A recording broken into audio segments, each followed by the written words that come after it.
Ukraine's energy infrastructure has been severely impacted by targeted Russian attacks, affecting millions of Ukrainians and their access to electricity, heating, and water.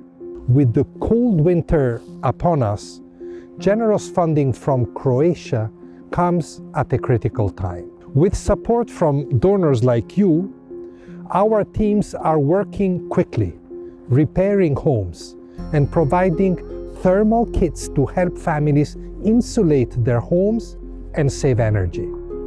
Like here in Kharkiv, the second largest city of Ukraine, very close to the front line and suffering from regular attacks. Thank you to the people and government of Croatia.